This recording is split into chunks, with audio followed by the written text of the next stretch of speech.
Elon Musk peringatkan pemerintahan Amerika soal utang. USA di jalur cepat menuju kebangkrutan.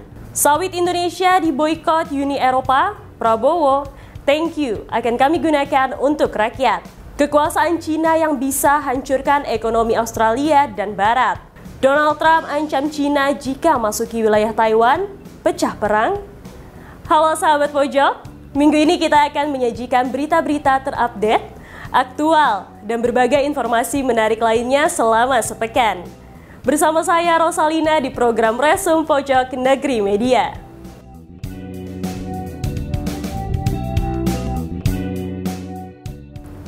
Amerika Serikat dikabarkan akan mengalami defisit di tahun fiskal 2025.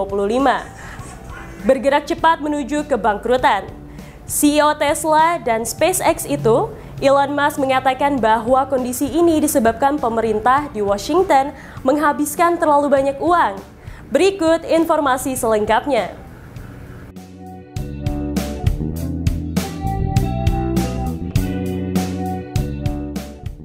Milioner kondang Elon Musk kembali buka suara soal kondisi ekonomi yang dialami negaranya Amerika Serikat atau AS. Hal ini terjadi saat negeri Paman Sam diramalkan akan mengalami defisit di tahun fiskal 2025. Dalam sebuah unggahan di platform X, Elon Musk menyebutkan AS bergerak cepat menuju kebangkrutan. CEO Tesla dan SpaceX itu mengatakan bahwa kondisi ini disebabkan pemerintah di Washington menghabiskan terlalu banyak uang. Elon Musk kemudian memasukkan kutipan perakiraan anggaran pemerintah AS untuk tahun fiskal 2025.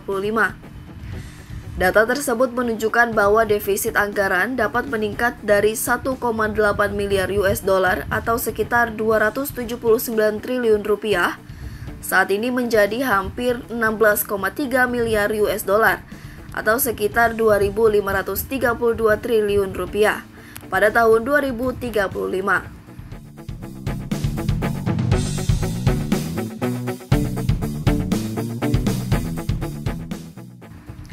Menurut laporan Departemen Tenaga Kerja AS, tingkat inflasi tahunan AS turun di bawah 3% pada bulan Juli untuk pertama kalinya sejak 2021.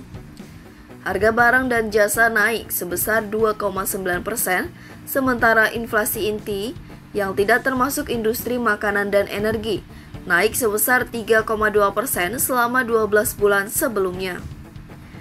Pada akhir Juli, Departemen Keuangan AS mengumumkan bahwa utang nasional negara tersebut melampaui 35 triliun US dollar atau sekitar 543.767 triliun rupiah untuk pertama kalinya dalam sejarah. Ini meningkat 1 triliun sejak Januari. Amerika Serikat terancam gagal bayar hutang sebesar 7,3 triliun US dollar atau 107,3 kuadriliun rupiah. Lalu, kepada siapa saja AS berutang? Pertama, Jepang, negara sekutu Amerika Serikat ini menduduki peringkat pertama dengan utang yang diberikan sebesar 1,1 triliun US dollar, setara 16,17 kuadriliun rupiah dengan kurs 1 US dollar sama dengan 14.700 rupiah. Kedua, Cina. Di balik panasnya hubungan Cina dan Amerika Serikat, ternyata negeri Paman Sam memiliki utang yang cukup besar kepada negeri tirai bambu. Jumlah utang AS ke Cina mencapai 867 miliar US dollar. Atau setara dengan 12,7 kuadriliun rupiah dengan kontribusi kepada utang keseluruhan AS mencapai 11,9%. Ketiga, Inggris. Britania Raya memberikan utang sebesar 655 miliar US dollar atau setara 9,62 kuadriliun rupiah. Kantor Anggaran Kongres atau CBO AS memperkirakan pada tahun 2034 utang akan melebihi 50 triliun US dollar atau sekitar 776.810 triliun rupiah atau lebih dari 122% PDB negeri Paman Sam. CBO juga mengatakan bahwa mereka memperkirakan tingkat pertumbuhan PDB tahunan rata-rata negara itu akan berada di sekitar 1,8% dari tahun 2029 hingga 2034. Pada bulan Juni, Lembaga Pemikir Committee for a Responsible Federal Budget atau CRVB mengklaim bahwa utang nasional tumbuh sebesar 4,3 miliar US dollar atau sekitar 66 triliun rupiah di bawah Presiden AS petahana Joe Biden, dibandingkan dengan 8,4 miliar US dollar atau sekitar 130 triliun rupiah selama masa jabatan Donald Trump. Pada bulan Agustus, Trump memberikan wawancara panjang kepada Max di X. Tak lama setelah itu, kandidat presiden dari Partai Republik itu mengatakan bahwa Max merupakan seorang yang brilian. Trump juga memberikan tawaran kepada Max untuk peran dalam pemerintahannya jika ia memenangkan pemilihan pada bulan November. Max membalas tawaran itu dalam sebuah posting, menekankan bahwa ia bersedia untuk mengabdi. Lalu, Elon Musk menggarisbawahi bagaimana Washington saat ini memiliki utang yang makin bengkak. Menurutnya, utang ini akan terus diwarisi oleh anak dan cucu generasi di negeri Paman Sam.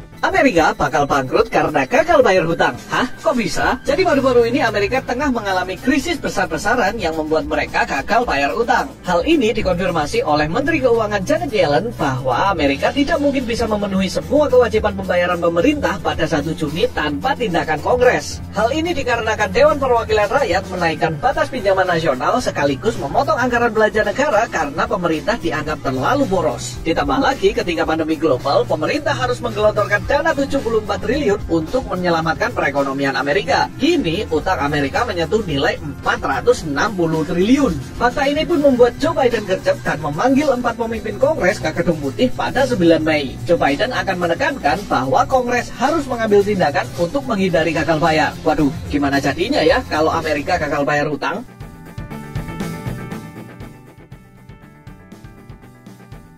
Jika ekonomi Amerika runtuh, akibatnya bisa sangat parah dan luas, baik di dalam negeri maupun secara global. Beberapa kemungkinan akibatnya termasuk 1. Pengangguran massal. Banyak bisnis tutup, menyebabkan banyak kehilangan pekerjaan. 2. Kebangkrutan bank. Institusi keuangan runtuh, membuat orang-orang kehilangan tabungan dan investasi. 3. Kejatuhan pasar saham. Nilai pasar saham turun drastis, menghancurkan dana pensiun dan investasi lainnya. 4. Inflasi atau deflasi. Hiperinflasi atau deflasi yang parah bisa terjadi, membuat barang sehari-hari tidak terjangkau atau langka. 5. Kerusuhan sosial. Peningkatan kemiskinan dan ketidaksetaraan bisa menyebabkan ketidakstabilan sosial dan politik. 6. Krisis utang pemerintah. Pemerintah kesulitan memenuhi kewajiban utangnya bisa menyebabkan default. 7. Dampak global. Runtuhnya ekonomi AS bisa memicu krisis ekonomi global, mempengaruhi perdagangan, investasi, dan stabilitas ekonomi di seluruh dunia. 8. Penurunan standar hidup. Kualitas hidup menurun karena berkurangnya akses ke barang, jasa, dan kebutuhan penting. 9. Devaluasi mata uang. Dolar AS kehilangan nilai, mempengaruhi perdagangan internasional dan daya beli. Meskipun runtuh total tidak mungkin terjadi, penurunan ekonomi masih dapat menyebabkan kesulitan yang signifikan. Tindakan pencegahan dan kebijakan ekonomi yang kuat sangat penting untuk mengurangi risiko tersebut. Uni Eropa memboikot kelapa sawit Indonesia. Presiden Prabowo Subianto tak gentar dan malah berterima kasih. Prabowo tekankan akan swasembada energi dengan memanfaatkan kelapa sawit. Prabowo mengungkap bahwa kini Indonesia menjadi produsen kelapa sawit terbesar di dunia. Berikut informasi selengkapnya.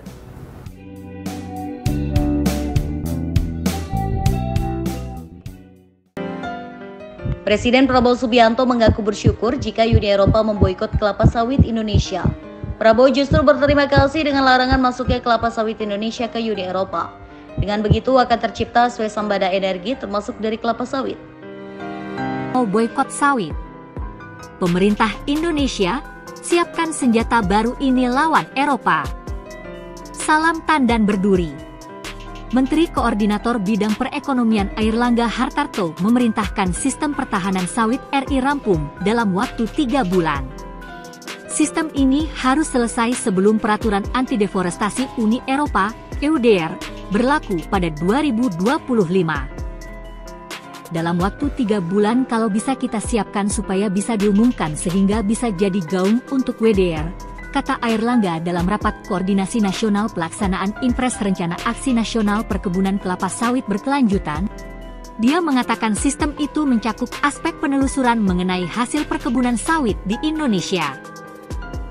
Perlu diketahui, jika Uni Eropa berhasil memboikot secara menyeluruh sawit Indonesia dan Malaysia selaku negara sawit, maka harga sawit petani di Indonesia dan Malaysia akan anjlok ke titik terendah karena saat ini, negara sawit Indonesia dan Malaysia bergantung besar pada sektor ekspor ke Uni Eropa.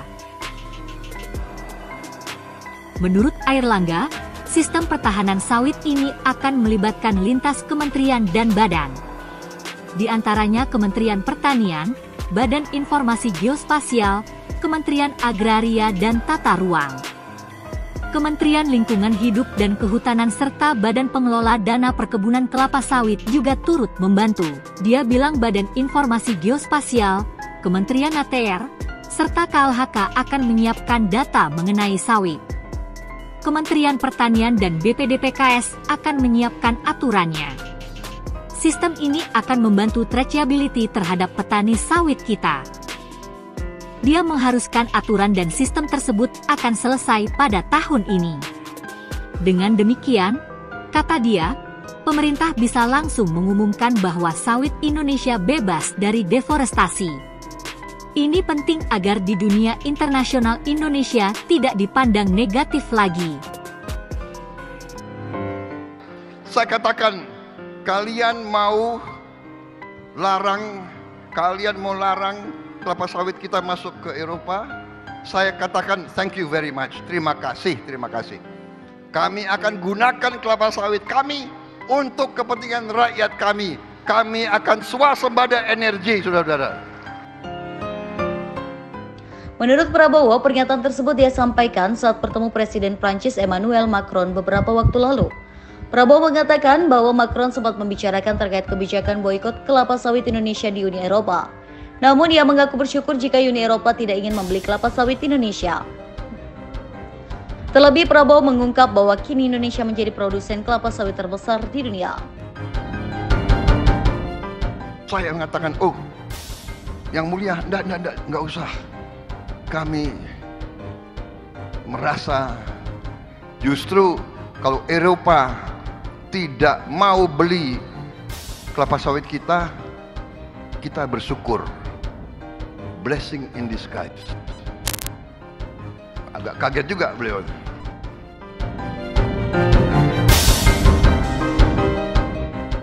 Kemudian Prabowo mengaku dirinya bertemu jajaran pengusaha Perancis dan memahami kebijakan Uni Eropa atas embargo kelapa sawit. Menteri Pertahanan itu menyampaikan bahwa Uni Eropa menuduh Indonesia melakukan perusakan hutan sehingga memboikot kelapa sawit Indonesia. Menurut Prabowo, setidaknya ada 2 kunci yang harus dipegang Indonesia, yaitu pangan dan energi. Dia menekankan Indonesia tidak perlu risau jika sudah menggunakan 2 kunci itu. Pangan, energi.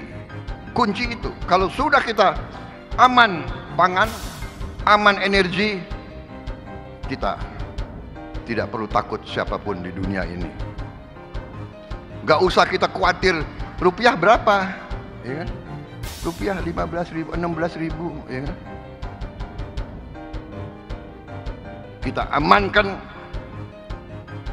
pangan kita amankan energi kita, baru kita lakukan hilirisasi. Kedepan, Prabowo berjanji akan mempercepat diesel menjadi B50 yang akan menghemat pengeluaran hingga 20 miliar US dollar atau sekitar 300 triliun rupiah per tahun.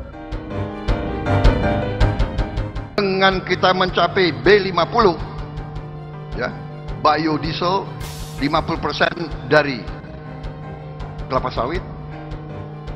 Begitu kita mencapai B50, yang insya Allah akhir tahun ini atau awal tahun depan, ya kan, kita akan menghemat 20 miliar dolar satu tahun. Uang kita tidak perlu kita kirim ke luar negeri lagi. 300 triliun lebih akan beredar di Indonesia. Perang dagang antara Australia dan Cina kini menjadi sorotan global. Dalam waktu singkat, Cina berhasil menghancurkan ekonomi Australia, menimbulkan kerugian miliaran dolar, dan mengubah peta perdagangan dunia. Berikut informasinya.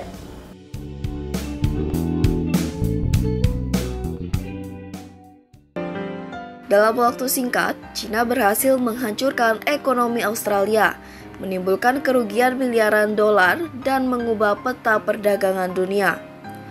Ketegangan antara kedua negara ini berawal dari serangkaian keputusan politik yang kontroversial, di mana Australia mendapati dirinya dalam posisi genting. Mulai dari produk wine hingga sektor pertambangan, berbagai industri di Australia terpukul keras akibat langkah balasan Cina yang sangat strategis dan tak terduga. Perang dagang antara Australia dan Cina kini menjadi sorotan global, menunjukkan betapa rentannya sebuah ekonomi ketika bergantung pada satu mitra dagang besar. Tarif tinggi yang diberlakukan Cina pada produk-produk Australia menghancurkan pasar, merusak rantai pasokan, dan mengguncang ribuan bisnis yang sebelumnya mengandalkan ekspor ke negara tersebut. Krisis ini membuka mata dunia akan betapa kerasnya permainan geopolitik dalam perdagangan internasional. Apa yang sebenarnya terjadi di balik ketegangan ini? Apakah Australia dapat bangkit kembali dari pukulan ekonomi besar ini, atau justru semakin terperosok dalam krisis yang lebih dalam? Perang dagang memanas. Perlu diketahui, Beijing terjebak perang dagang dengan Australia. Ini membuat banyak produk negeri kangguru dikenai sanksi dan pelarangan oleh tirai bambu. Sinyal ketegangan mereda dimulai saat Duta Besar Cina untuk Australia, Xiao Qian, mengatakan pihaknya akan senang untuk mengatur pertemuan antara Presiden Xi Jinping dengan PM baru, Anthony Albanese.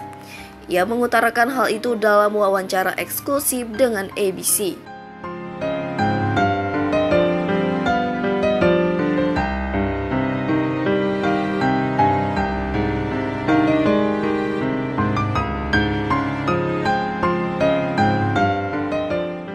Sementara itu, Albanese juga memberikan lampu hijau saat ditanya kemungkinan pertemuan di G20.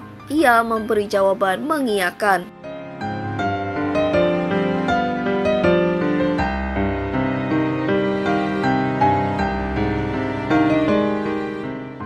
Sebenarnya, Cina merupakan mitra dagang terbesar Australia.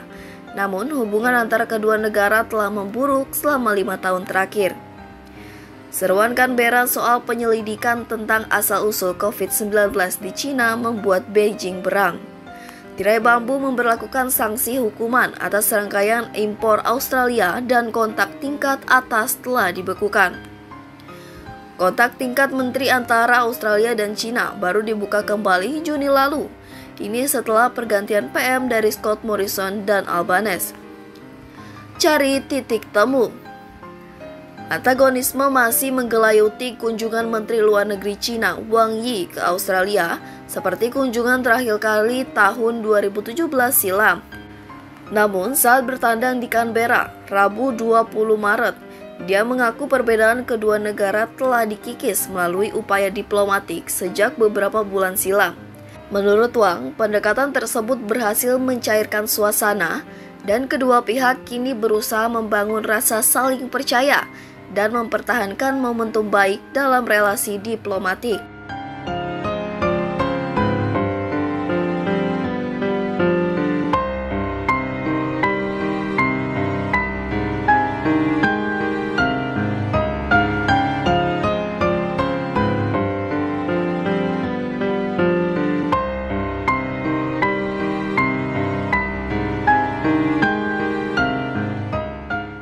Tapi dia mengakui betapa banyak kemajuan yang sudah kami capai dalam tempo yang singkat. Hambatan perdagangan. Keretakan antara kedua negara muncul pada tahun 2018 setelah Australia mengucilkan raksasa telekomunikasi Cina Huawei dari jaringan internet 5G nasional atas alasan keamanan. Kisruh memuncak pada 2020 ketika Canberra menuntut investigasi internasional terhadap asal-usul virus corona di Wuhan. Beijing meyakini lagu Australia bermuatan politik. Buntutnya, Cina memberi ganjaran berupa pembatasan dagang untuk sejumlah komoditas ekspor Australia dan menghentikan impor batu bara. Sejak itu, Cina secara perlahan mencabut sebagian besar pembatasan dagang, kecuali untuk produk minuman anggur Australia. Wang mengatakan keputusan akhir mengenai pajak impor anggur akan diambil akhir Maret mendatang. Sebelum pembatasan perdagangan diberlakukan, Cina adalah negara tujuan ekspor terbesar produk anggur botolan Australia dan menyumbang 33% pendapatan ekspor pada tahun 2020 menurut data pemerintah di Canberra. Kedua negara juga membahas pasar nikel global yang kini dibanjiri komoditas dari Indonesia. Cina dan Australia adalah pemain besar dalam bisnis tambang global.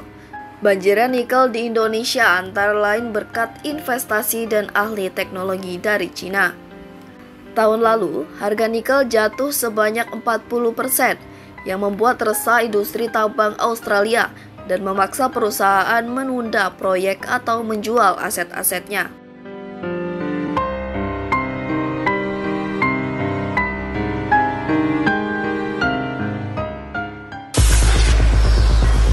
Cina berhasil memenangkan perselisihan dengan Australia di Organisasi Perdagangan Dunia atau WTO terkait tarif produk baja dengan Australia yang telah berlangsung selama hampir 3 tahun. Atas keputusan WTO ini, Australia dilaporkan menerima. Keputusan memenangkan sengketa antara Cina dan Australia ini diputuskan oleh WTO pada Selasa 26 Maret 2024. WTO menyebut otoritas Australia tidak konsisten dalam menerapkan sejumlah peraturan anti-dumping.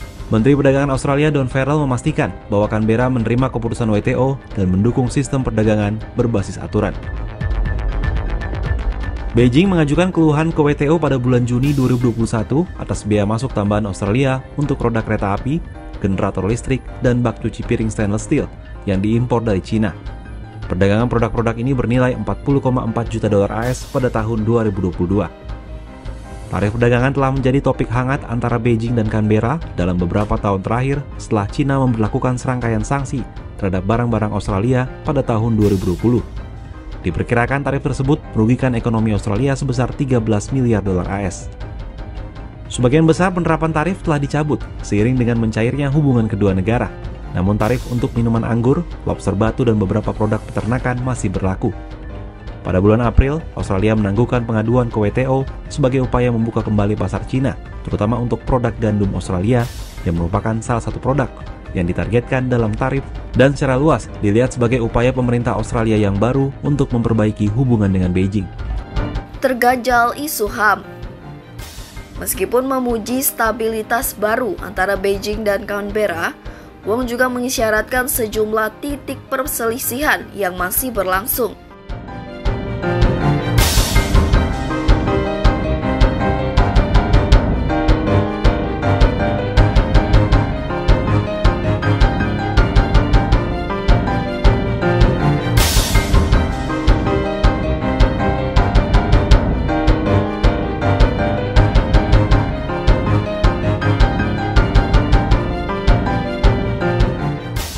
Bulan Februari lalu, penulis berdarah Cina itu dijatuhi hukuman mati yang ditangguhkan oleh pengadilan Beijing usai dinyatakan bersalah melakukan spionase. Yang Henjun membantah keras dakwaan tersebut.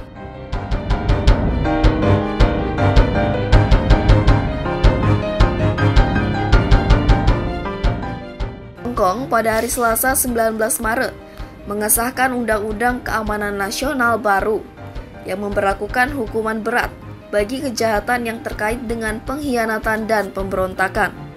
Amerika Serikat, Uni Eropa, Inggris, dan Perserikatan Bangsa-Bangsa mengkritik pemerintah Hong Kong lantaran mengkhawatirkan dampaknya terhadap hak-hak sipil warga. Di Canberra, pertemuan kedua Menteri Luar Negeri dibayangi aksi unjuk rasa menentang pelanggaran hak asasi oleh Cina. Para demonstran ikut mengibarkan bendera Tibet dan Xinjiang, serta mengacungkan plakat bertuliskan hak asasi manusia tidak untuk dijual dan bebaskan Yang Hengjun. Pertemuan di ibu kota Australia menandakan akhir lawatan Wang Yi di Pasifik Selatan, setelah sebelumnya melawat ke Selandia Baru untuk menawarkan perluasan perjanjian perdagangan bebas.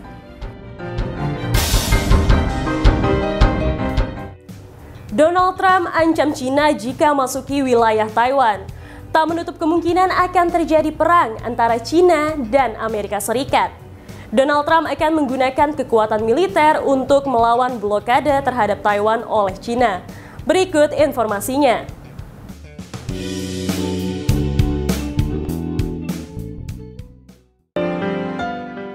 Kandidat Presiden Amerika Serikat dari Partai Republik, Donald Trump, mengancam akan mengenakan tarif tambahan pada Cina jika Cina memasuki Taiwan.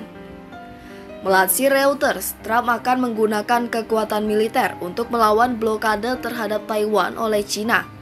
Mengatakan hal itu tidak akan terjadi karena Presiden Cina Xi Jinping menghormatinya.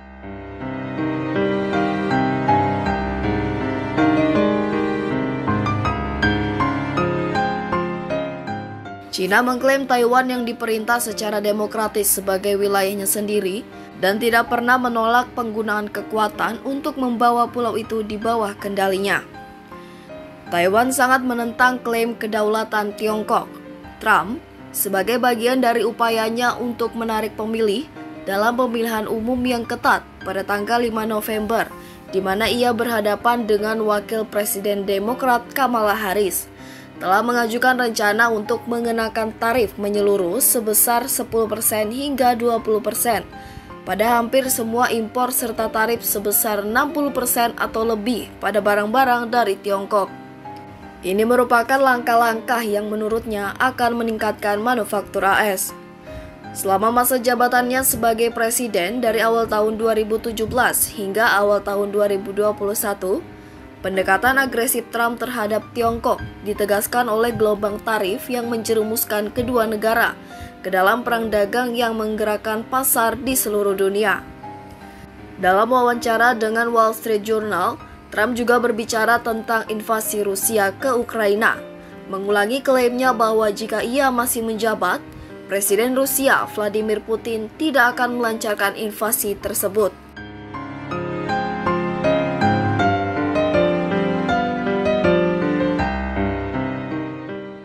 Presiden Amerika Serikat Donald Trump mengancam akan mengenakan tarif yang lebih tinggi untuk produk asal China jika kedua belah pihak gagal mencapai kesepakatan dagang.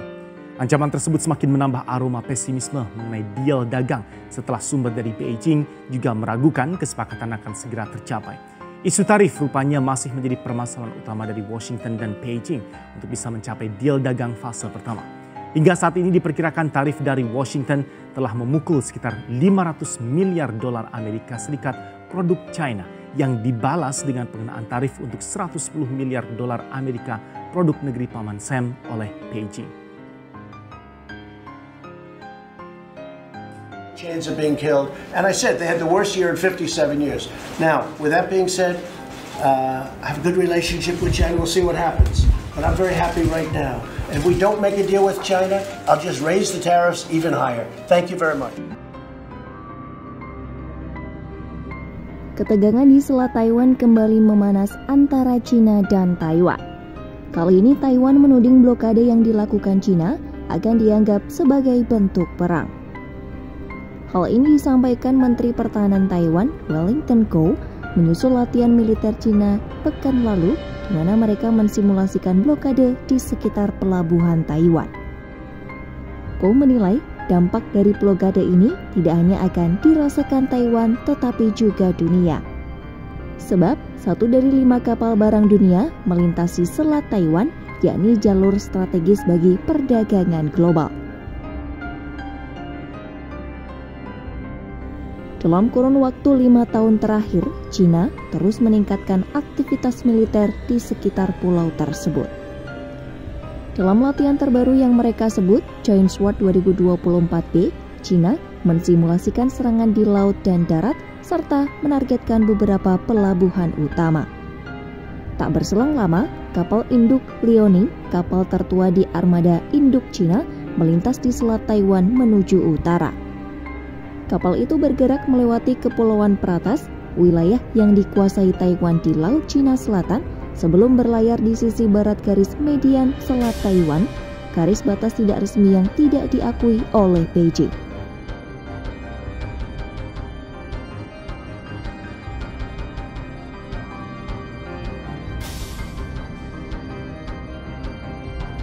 Karena itu, Ko memperingatkan blokade ini tidak hanya akan menjadi ancaman bagi Taiwan, tetapi juga bagi stabilitas perdagangan dunia. Amerika Serikat dan sekutunya seperti Kanada, Jerman, dan Inggris secara rutin melintasi Selat Taiwan untuk menegakkan kebebasan navigasi.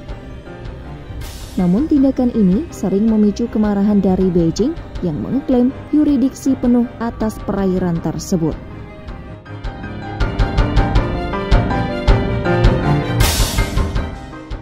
Sementara itu, wilayah semenanjung Taiwan kembali memanas. Kamis, 26 September 2024, Kementerian Pertahanan Taiwan menyebut 43 pesawat Cina dan 8 kapal perang Angkatan Laut terdeteksi di sekitar pulau itu. Kemunculan jet tempur dan kapal perang Cina itu terjadi setelah kapal perang Jepang melintasi selat sensitif itu. Media Jepang menyebut kapal perusak Sazanami melakukan pelayaran pada waktu bersamaan dengan kapal angkatan laut dari Australia dan Selandia Baru. Ketiga negara berencana untuk melakukan latihan militer di Laut Cina Selatan atau LCS. Namun, ini membuat panas Cina yang mengklaim Taiwan dan perairan itu bagian dari wilayahnya. Cina mengatakan tidak akan pernah menghentikan penggunaan kekuatan untuk membawa Taiwan di bawah kendalinya. Beberapa tahun terakhir, Cina telah meningkatkan tekanan militer terhadap pulau itu. Sebelumnya, Cina menguji coba rudal balistik antar benua atau Intercontinental Ballistic Missile atau ICBM dalam latihan pertamanya dalam beberapa dekade pada Rabu. Beijing mengonfirmasi menembakkannya ke Samudra Pasifik. Peluncuran tersebut memicu protes dari negara-negara kawasan. Jepang mengatakan mereka tidak diberi pemberitahuan sebelumnya dan menyatakan kekhawatiran serius tentang latihan militer Beijing. Di sisi lain, Australia mengatakan bahwa mereka sedang mencari penjelasan atas peluncuran tersebut. Negeri Kanguru menambahkan mereka khawatir dengan tindakan apapun yang mengganggu stabilitas dan meningkatkan resiko salah perhitungan di kawasan tersebut. Selandia Baru mengatakan peluncuran rudal tersebut yang mendarat di Pasifik Selatan merupakan perkembangan yang tidak diinginkan dan mengkhawatirkan. Seorang juru bicara Menteri Luar Negeri Wellington berjanji untuk berkonsultasi lebih lanjut dengan Sekutu Pasifik saat rinciannya menjadi jelas.